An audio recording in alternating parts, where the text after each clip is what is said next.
Clear skin requires commitment and not a miracle. और clear skin का सबसे बड़ा एनिमी है एक्ने, पिंपल्स, ब्रेकआउट्स, जो बिल्कुल अनवांटेड गेस्ट्स की तरह हैं, बिन बुलाए आते हैं और जाने का नाम नहीं लेते हैं। तो क्यों ना आज एक्ने और पिंपल्स पे ही चर्चा की जाए। जी मनी हेल्थ शो में मैं हूं नेहा बजाज और हर एपिसोड में मैं आपको मिलवाती हूँ एक एक्सपर्ट से, सुपर स्पेशलिस्ट से।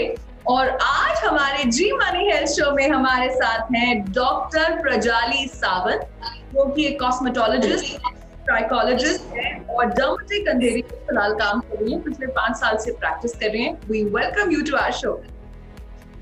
Thank you, Neha. Thank you so much. It was a really great opportunity for me also to join you. Thank you. अच्छा डॉक्टर, अगर हम बात करें पिंपल्स की, एक्ने की, मतलब हर लड़की, मैं अगर बोलूं हर लड़का भी आजकल, बिकॉज एक यूनिसेक्स कंसर्न है, ब्रेकआउट्स, पस वाले पिंपल्स जो हो जाते हैं।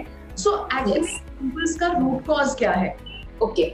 फर्स्ट अगर नेहा मैं आपको एक्सप्लेन करूँ कि हमारी स्किन का स्ट्रक्चर ऐसा है कि जिसमें आपके स्किन को ऑयल प्रोडक्शन या प्रोटेक्शन देने का काम सीबम या सिबेशियस ग्लैंड करते हैं। ओके, मतलब आपके स्वेट ग्लैंड या ऑयल जैसा एक कंटेंट होता है जो आपके स्किन को प्रोटेक्ट करता है। कभी कभी क्या होता है कि एक टीनेजर एक्ने या कंटिन्यू जिसको एक्ने आते हैं, उनका स्किन प्रॉपरली प्यूरिफाई नहीं हो रहा है या वो सीबम या सिबेशियस ग्लैंड वो स्किन में अटक के बैठ रहे हैं, तो उस कारण मोस्टली पिंपल्स के प्रॉब्लम एक टीनेजर से स्टार्ट होकर अडल्ट तक आ सकते हैं। तो ये मेन कॉज है। सेकंड, आपका रूटीन क्या है। कोई पेशेंट ऐसे हमारे पास आते हैं जिनको प्रॉपर फेस वॉश नहीं पता होता है कि कौन सा यूज करना चाहिए, क्या करना चाहिए।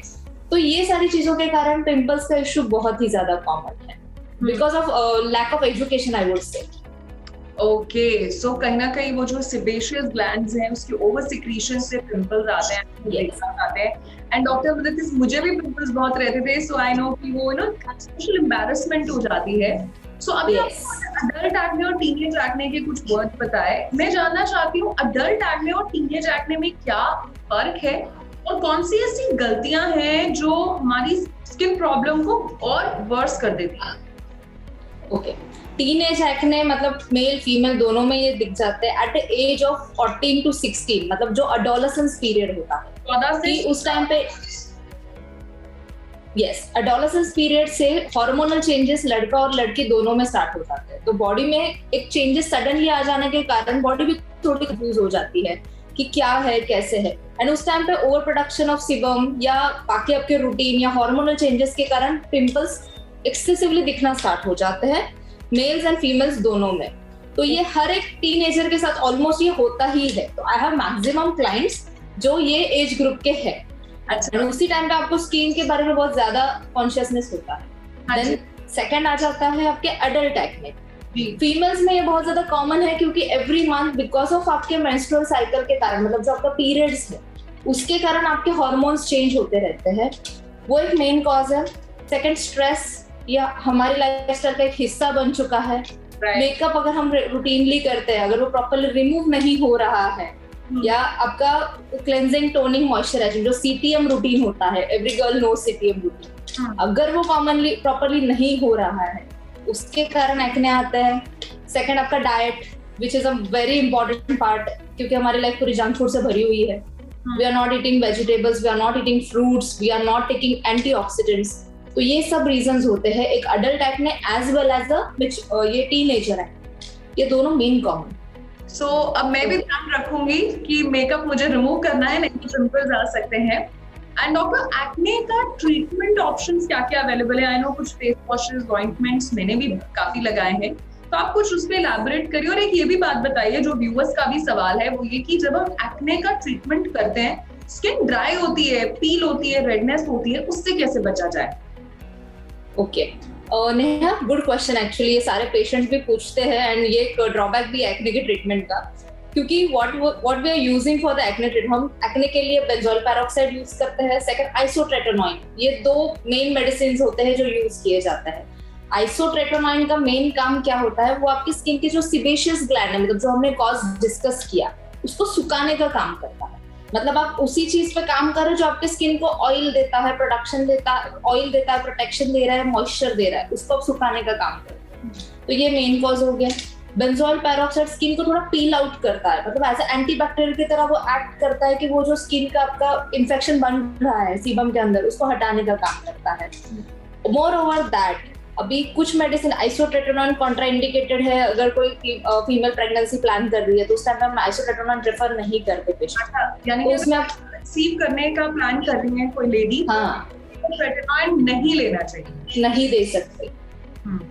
सेकेंड थिंग, आप डोज क्या दे रहे हो आइसोट्रेटिनोन का, वो भी मैटर करता है।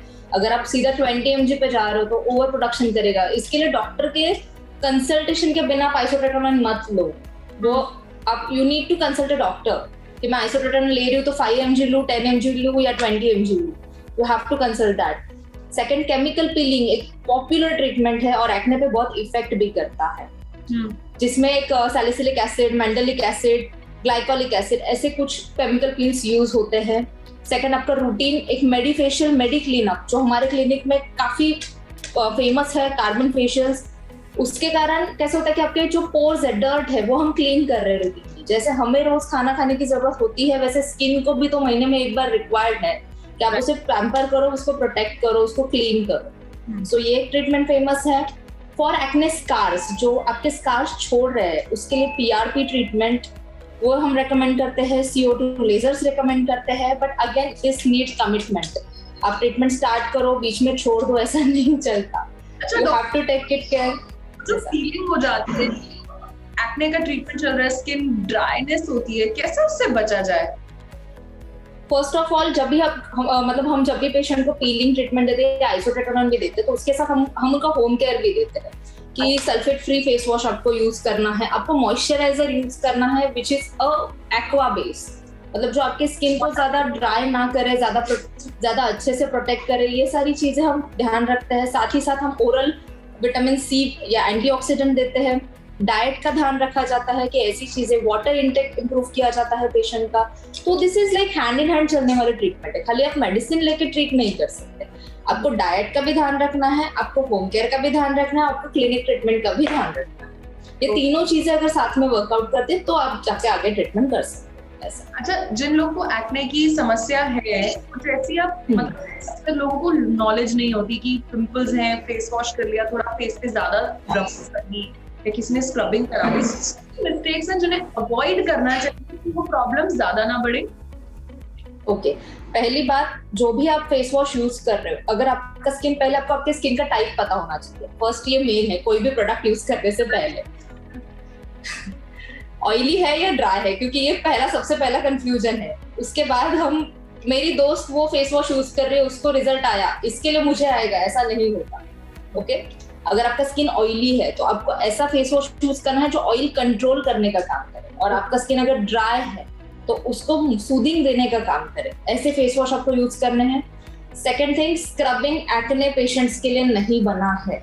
पॉइंट टू बी नोटेड जी। यस, आप जब भी स्क्रब करते हो तो you are rubbing that pimple, you are spreading the infection all around.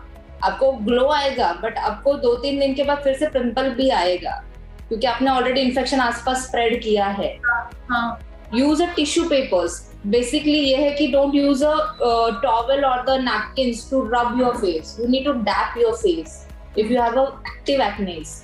अच्छा, अवॉइड करो सन एक्सपोजर डायरेक्टली, या पाउडर, टैल्कम पाउडर या मेकअप अवॉइड करो डायरेक्टली स्किन पे लगाना। तो ये कुछ चीजें you need to take care.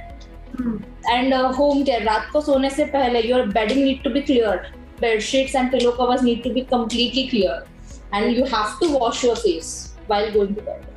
Okay, तो ये तो बड़ी अच्छी बातें हैं, मतलब छोटी-छोटी बातें हैं बट इम्पोर्टेंट बातें हैं जो आपने हमें बताई हैं। और अच्छा डॉक्टर, जो भी आपने हमें एक्ने से रिलेटेड चीजों के बारे में बताया, क्या ऐसा है कि एक बार अगर किसी ने इलाज करा लिया फिर उससे एक्ने आएगा कि नहीं, ये परमानेंट सोल्यूशन है?